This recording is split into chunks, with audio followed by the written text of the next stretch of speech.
Friends, मैं अभी मौर्य आप लोगों का एक बार पुनः स्वागत करता हूं अपने इस YouTube फैमिली में। इस क्लास में जो हम बात करने वाले हैं वो बात करेंगे 22 तारीख के इतिहास पे, यानी 22 तारीख की जो भी हमारी महत्वपूर्ण घटनाएं घटी, चाहे वो विश्व स्तरीय हो या इंडिया लेवल की हो, तो इन दोनों ही स्तरों पे जो भी हमारी महत्वपूर्ण घटनाएं घटी, जो कि बाकायदा इतिहास के पन्नों में आज भी अपनी एक अलग पहचान बना करके रखती हैं। और यार, अपनी एक अलग पहचान के साथ साथ इतिहास के पन्नों में बाकायदा आज भी दर्ज होकर के रह गई। ठीक है, तो अपनी हम जो बात करेंगे वो बात करेंगे 22 तारीख के इतिहास पे। ठीक है, तो इससे पहले की जो क्लास हुई थी उसका लिंक नीचे डिस्क्रिप्शन में दिया जा रहा है, वहां से जाकर के आप पहले उन सारी क्लासों को अटेंड कर लीजिएगा एंड तत्पश्चात इस क्लास में आकर के 22 तारीख के इतिहास पे अपना माहौल गर्म कीजिएगा। ठीक है, तो शुरुआत करते हैं 22 तारीख के इतिहास पे, जो कि इतिहास के पन्नों में 22 तारीख की जो भी हमारी महत्वपूर्ण घटनाएं थी वो इतिहास के पन्नों में बाकायदा दर्ज होकर के रह गई। ठीक है, तो देखते हैं इसी में 22 अगस्त 1864 की बात करेंगे। 22 अगस्त 1864 की बात करेंगे। तो यार, इसमें सबसे महत्वपूर्ण इस कारणवश माना जाता है, इसमें दो घटनाएं हमारी घटित हुई। इसी कारणवश ये 22 अगस्त 1864 की जो भी हमारी तारीख है वो इतिहास के पन्नों में बाकायदा आज भी दर्ज होकर के रह गई है। ठीक है, तो देखते हैं 22 अगस्त 1864 को स्विट्जरलैंड के स्विट्जरलैंड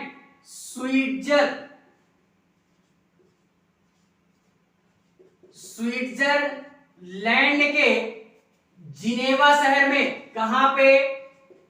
जिनेवा शहर में पहले जिनेवा सम्मेलन का आयोजन हुआ था। क्या हुआ था? पहले जिनेवा सम्मेलन का आयोजन हुआ था। ठीक है, तो यह तारीख इस कारणवश भी क्या हो जाती है, इतिहास के पन्नों में अपनी एक अलग पहचान बना करके रखती है। अब यार, ये जिनेवा सम्मेलन होता क्या है, जो कि स्विट्जरलैंड के जिनेवा शहर में हमारे ये क्या हुआ था, ये सम्मेलन हमारा हुआ था। और ये भी बता दें कि ये जो सम्मेलन हुआ था, इस सम्मेलन का जो शुरुआत किया था वो शुरुआत किया था किन्होंने? वो किया था हेनरी ड्यूनेंट ने। हेनरी ड्यूनेंट ने क्या किया था? इस सम्मेलन का आयोजन किया था। ठीक है, और पहली बात, ये हेनरी ड्यूनेंट ने एक शुरुआत और की थी। किसकी? तो वो था हमारा क्या, कि पहली बार हमारा, या ये बोल सकते हैं कि एक संगठन का आयोजन भी इन्होंने किया था। उस संगठन का हमारा नाम क्या है? उस संगठन का नाम है रेड क्रॉस सोसाइटी बोल देते हैं, सोसाइटी या संगठन के नाम से भी जानते हैं। ठीक है, तो ये दोनों जो घटनाएं हैं ये सेम है। ठीक है, इंटरनेशनल रेड क्रॉस डे वो यार 7 को मनाया जाता है, 7 तारीख को। ठीक है, इंटरनेशनल रेड क्रॉस डे 22 अगस्त 1864 में ये रेड क्रॉस संगठन का क्या किया गया यार, हमारे शुरुआत की गई और जिनेवा सम्मेलन की भी शुरुआत हमारे की जाती है। और इन दोनों ही जो घटना, ये दोनों हमारी इतिहास के पन्नों में बाकायदा दर्ज हुई है। इसकी शुरुआत हमारे किसने की थी? तो हेनरी ड्यूनेंट ने की थी। अब यार ये देखते हैं कि जिनेवा सम्मेलन क्या होता है एंड रेड क्रॉस संगठन हमारे क्या होता है। तो फाइनली ये जो जिनेवा सम्मेलन है यार 19वीं सदी से पहले की बात अगर हम लोग करें तो यार जब वहां पे युद्ध वगैरह होते थे तो उन युद्धों में एक सत्ता पक्ष होता था, एक विपक्ष होता था। तो जो भी हमारा पक्ष होता था यानी जो जीत वाला पक्ष होता था, विजयी पक्ष होता था, वो यार अपने से जो भी मतलब पराजित वर्ग होता था उनके बंदियों को या उनके जो भी सैनिक वगैरह होते थे उनको बंदी बना लेते थे और बंदी बनाने के साथ साथ उनपे अमानवीय रूप से व्यवहार करते थे, जो मन में आता था वो करते थे। ठीक है, तो उस समय कोई कानून नहीं था कि जो भी हमारे या युद्ध बंदी हैं उन पर अमानवीय व्यवहार ना हो सके, उस पे रोक लगाई जा सके। तो इसी कारणवश यार ये जिनेवा सम्मेलन हमारा स्विट्जरलैंड में 22 अगस्त 1864 को होता है, जिसमें ये कानून लाया गया जिनेवा सम्मेलन के तहत कि अब जो भी हमारे प्रेजेंट टाइम में जो भी हमारे यानी युद्ध बंदी होंगे उन पे अमानवीय रूप से व्यवहार नहीं किया जाएगा। ठीक है, तो इसी सम्मेलन के बाद हमारे ये रेड क्रॉस संगठन की भी क्या होती है यार, स्थापना होती है। और इसमें भी यही बोला जाता है कि किसी भी व्यक्ति के ऊपर या किसी भी मानव के ऊपर अमानवीय व्यवहार नहीं किया जाएगा। तो इसी कारणवश रेड क्रॉस संगठन की भी क्या की गई, स्थापना की गई, जिसकी शुरुआत हेनरी ड्यूनेंट ने ही की थी। ठीक है, और फाइनली एक बार जब फ्रांस और ऑस्ट्रिया के मध्य में युद्ध चल रहा था तो ये हमारे जो भी हेनरी ड्यूनेंट साहब हैं ये यार उस युद्ध क्षेत्र का क्या कर रहे थे, मतलब जायजा लेने के लिए गए या घूमते टहलते वहां पे पहुंच गए। तो इन्होंने बड़ी ही अमानवीयता या अभद्रता देखी वहां पे, बहुत ही रक्तचाप वगैरह यानी बहुत सारी अमानवीयता देखी। ठीक है, जिससे ये पूरी तरीके से कांप उठे थे या इनका जो हृदय था पूरी तरीके से विचलित हो गया था। इसी कारणवश इन्हीं सारी घटनाओं को देखते हुए फाइनली 22 अगस्त 1864 में स्विट्जरलैंड के जिनेवा शहर से ये पहला जिनेवा सम्मेलन होता है, जिसमें ये सारी बातें कही जाती हैं कि अब जो भी युद्ध बंदी होंगे या जो भी सैनिक वगैरह होंगे या घायल सैनिक होंगे, बीमार सैनिक होंगे, उस पे किसी भी प्रकार की अमानवीयता या अभद्रता नहीं की जाएगी। ठीक है, और इन सारी चीजों को देखते हुए यार 3 प्रकार के हमारे क्या प्रोटोकॉल जारी किए गए और 4 प्रकार की संधियों में से 3 प्रकार के प्रोटोकॉल जारी किए गए। उन प्रोटोकॉल में यह बोला गया कि हमारे जो भी घायल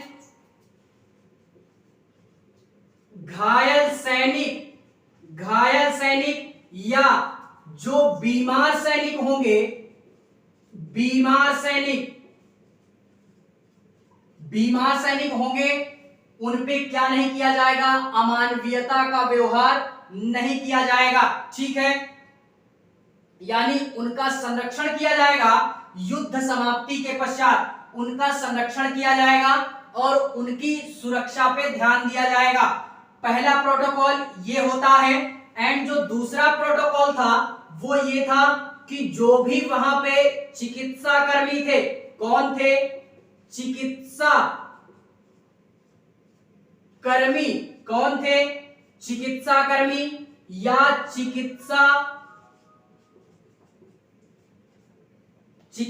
कर्मी या चिकित्सा बोल सकते हैं, चिकित्सा सुरक्षा से रिलेटेड जो भी वहां पे व्यक्ति थे उनका संरक्षण किया जाएगा।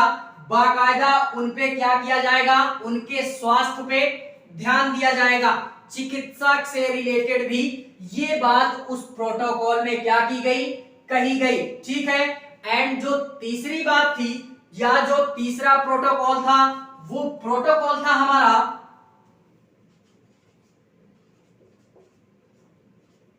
प्रिजनर ऑफ वॉर, ये तीसरा प्रोटोकॉल था, प्रिजनर ऑफ वॉर। इससे तात्पर्य ये है, प्रिजनर ऑफ वॉर से तात्पर्य ये है कि जो भी हमारे युद्ध बंदी होंगे, अर्थात युद्ध समाप्ति के बाद जो भी हमारे मतलब शत्रु पक्ष वाले की तरफ जो भी बंदी किए गए जो भी सैनिक वगैरह हैं, युद्ध समाप्ति के बाद उनको क्या कर दिया जाएगा, रिहा कर दिया जाएगा, उनको बंदी बना करके रखा नहीं जाएगा।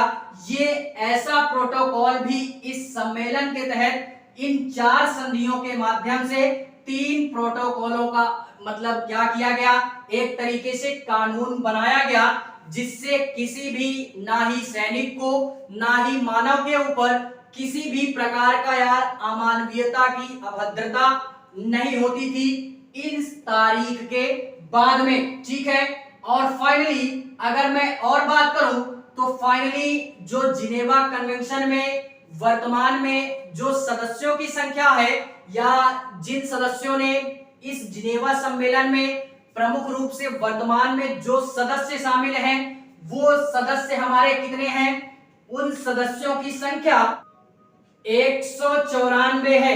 क्या है, 194 सदस्य, 194 सदस्य जिनेवा, कहां पे, जिनेवा कन्वेंशन में, जिनेवा कन्वेंशन में शामिल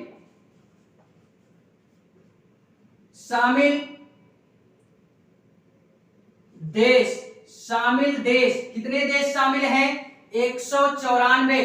वर्तमान स्थिति है ये हमारी, क्या है, वर्तमान में, ठीक है।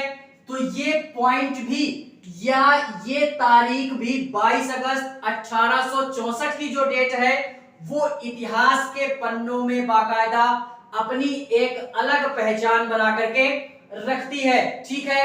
तो ये घटना भी हमको क्या करनी है, याद रखनी है, 22 अगस्त 1834 से रिलेटेड, ठीक है। एंड इसी में जो हम नेक्स्ट बात करते हैं, इसी 22 तारीख के इतिहास में जो इतिहास के पन्नों में बाकायदा अपनी अलग पहचान बना करके रखती है, ठीक है।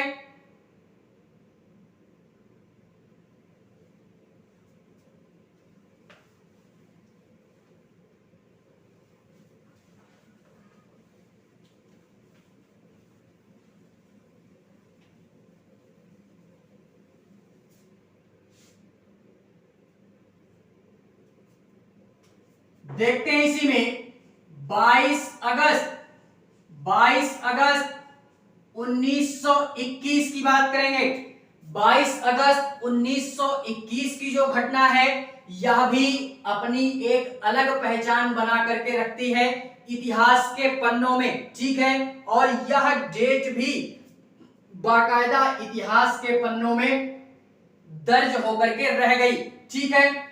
इस 22 अगस्त 1921 में यार महात्मा गांधी जी के द्वारा जो भी हमारी विदेशी चीजें होती थी या जो विदेशी वस्तुएं होती थी उन पे क्या किया गया, रोक लगा दी गई, पूरी तरीके से पूर्णतः रोक लगा दी गई विदेशी वस्तुओं पे।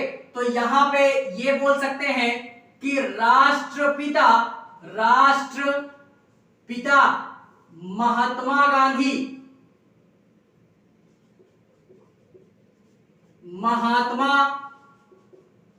गांधी जी के द्वारा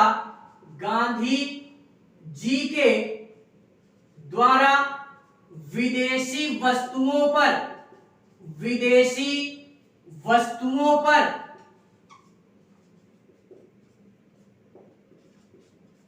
रोक लगा दी गई। क्या कर दी गई,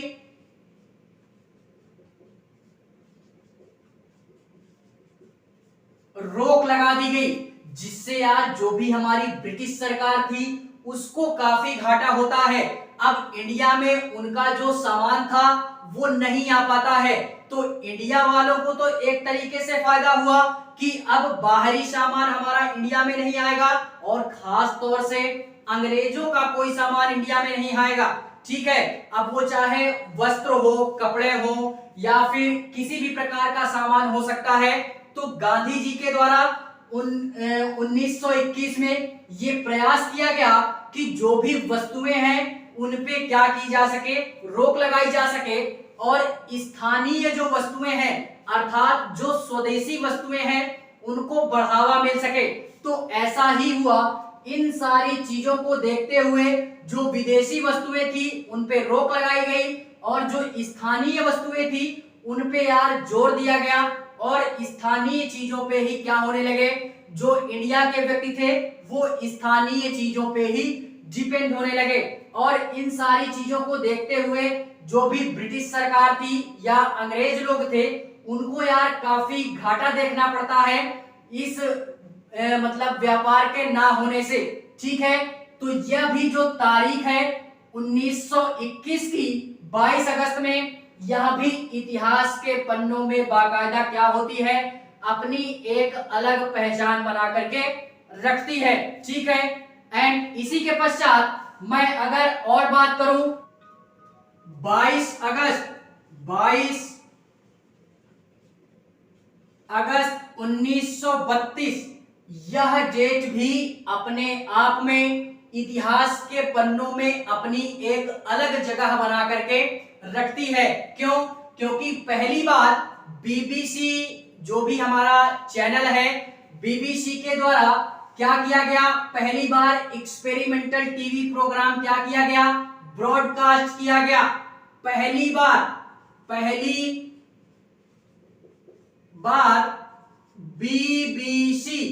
बीबीसी चैनल के द्वारा, बीबीसी सिस्टम या चैनल का एक्सपेरिमेंटल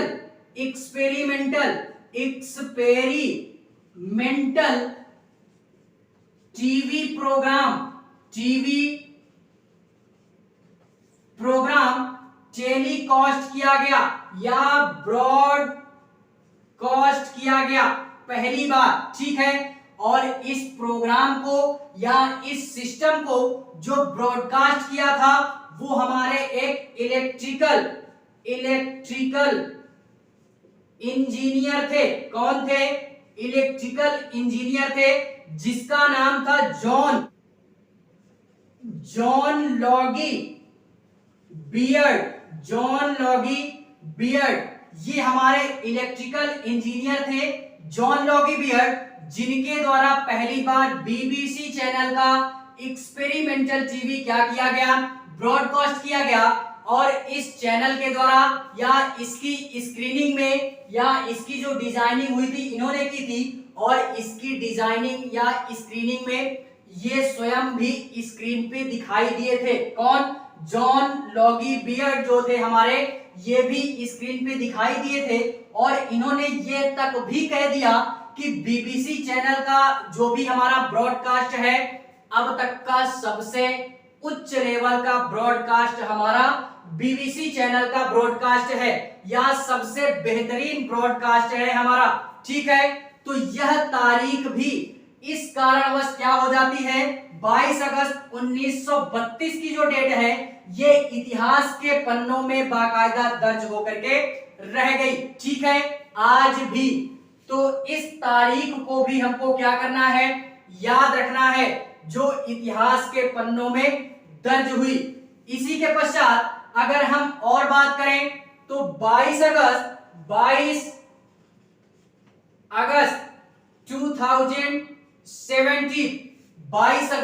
2017 की जो तारीख है, यह तारीख भी इतिहास में अपनी एक अलग पहचान बना करके रखती है, जो कि हमेशा के लिए इतिहास के पन्नों में बाकायदा दर्ज होकर के रह गई। ठीक है, इस दिन क्या होता है कि जो भी हमारा 3 तलाक का मुद्दा होता है वो सुप्रीम कोर्ट के द्वारा क्या कर दिया गया था, खारिज कर दिया गया था, या ये बोल सकते हैं कि गैर कानूनी बोल करके सुप्रीम कोर्ट ने 3 तलाक का मुद्दा क्या किया था, खारिज कर दिया था।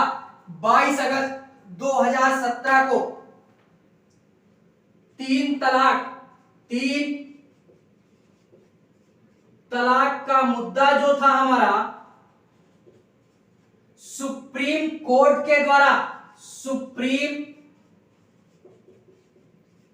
कोर्ट के द्वारा क्या किया गया, गैर कानूनी घोषित कर दिया गया, गैर कानूनी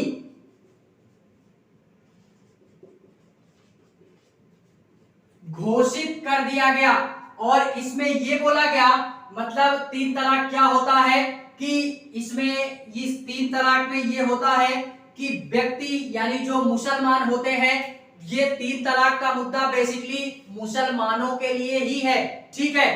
तो इसको सुप्रीम कोर्ट ने 22 अगस्त 2017 को क्या कर दिया था, गैर कानूनी घोषित कर दिया, जिस कारणवश ये 22 अगस्त 2017 की जो तारीख है इतिहास के पन्नों में बाकायदा दर्ज होकर के रह गई, ठीक है। तो यार अब इसमें ये देखते हैं कि ये जो तीन तलाक है ये होता क्या है। तो फाइनली ये जो मुसलमान होते हैं ना, ये थोड़ा सा यार ज्यादा नहीं बोलेंगे, लेकिन फिर भी इनमें ये कहा जाता है कि मुसलमान जो खास तौर से पुरुष होते हैं, पुरुष वर्ग यानी मेल जेंडर जो था, वो यार अगर लगातार 3 बार कबूल है कबूल है कबूल है करके बोल दे कि हमें तलाक लेना है, तो यार फिर तलाक मान लिया जाता था। 3 तलाक इसी को बोलते हैं, ठीक है, वो तलाक मान लिया जाता था, जिसको ये सुप्रीम कोर्ट ने इसको गैर कानूनी माना कि ऐसा नहीं है।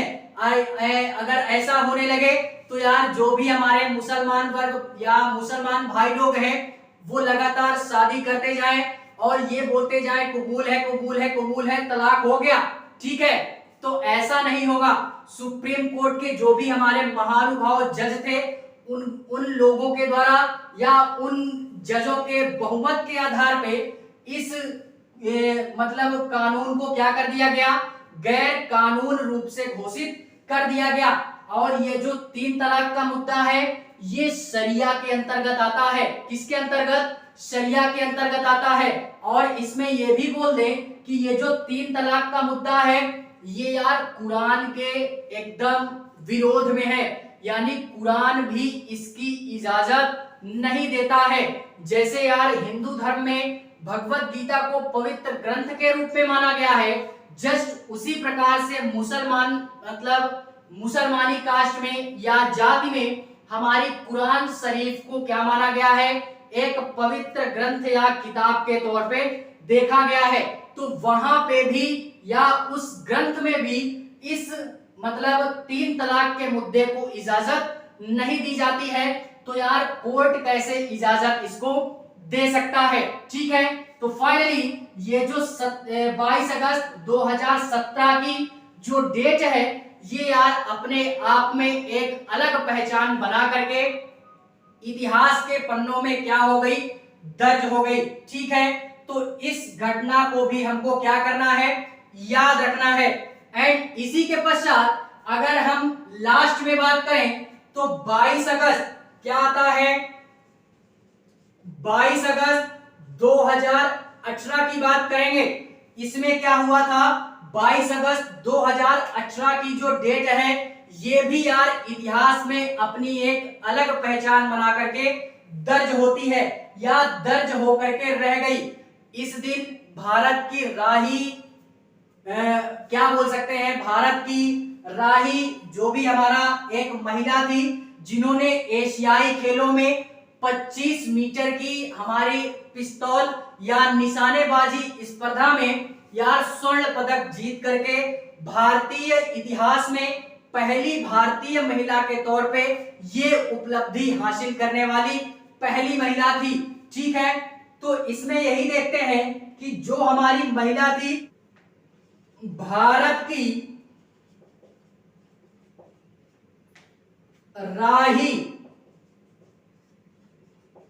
सर नौबत ने 25 मीटर यानी एशियाई खेलों में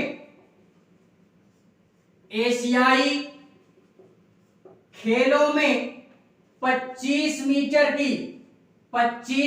की निशानेबाजी पिस्तौल निशानेबाजी स्पर्धा में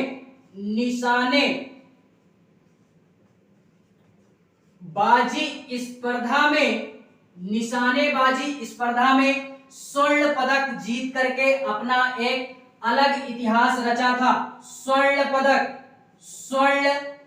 पदक जीत करके ये हमारी भारत की पहली महिला बनी थी, या ये उपलब्धि हासिल करने वाली भारत की पहली महिला के नाम से इनको जाना जाता है। ठीक है, और इनको बाकायदा एक हमारे क्या बोल सकते हैं,